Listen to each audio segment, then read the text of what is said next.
Yo, what's up? Mark Music here. Ngayon mga master, magbigay tayo ng review nito mga master. Bakit daw meron akong ganito? Boss Noise Suppressor. At kung sasabihin ko dito mga master, dito is ayon sa experience ko yan mga master dito sa ating specific na topic mga master.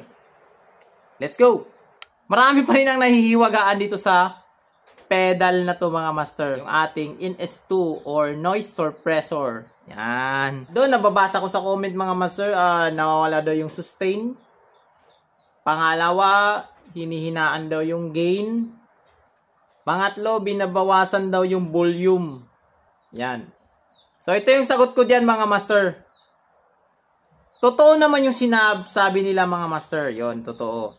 Pero, depende po kasi yan sa pag-tweak natin dito sa dalawang knob na to. Yan. Threshold mga master is sinagad natin yan sa max. Sigurado talaga ako natanggal talaga or choke talaga yung tunog ng gitara nyo dyan mga master. Kaya ang ginagawa ko mga master is dito yan sa 3 o'clock. At pangalawa mga master, pag nilagay mo naman ito yung ating decay sa min, sigurado ako wala talaga yung sustain yan o hihinaan talaga, mawawala yung volume yan. Sigurado ako dyan mga master.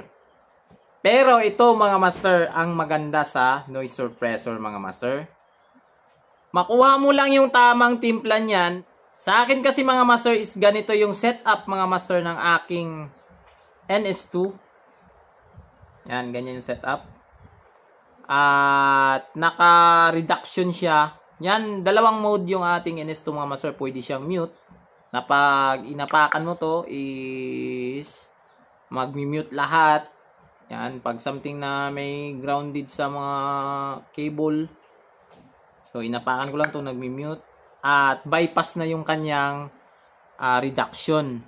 Mas maganda pag naka-reduction mode kasi mas, kumbaga mas makukuha niya at makukuha yung mga tunog na haze. Yan. At hindi ko rin sinasabi mga master na ito yung best setting na to mga master. Hindi ko sinasabing gayahin nyo to. Master yan, binabago ko yan mga master yung setup niyan.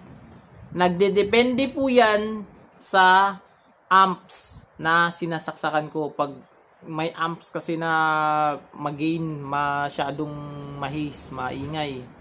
So, minsan, dinadagdagan ko yung kanyang threshold ng konti. Yan. Minsan, ganyan, 4 o'clock. At yung kanyang decay, yan, dinadagdagan ko. At pag maganda naman yung amps mga master, yan, dito sa amin sa isla is naka-generator lang kami. Yan. Minsan, ganun din. Generator lang gamit namin. Yan din yung sanhi na ma-haze yung mga gamit namin doon.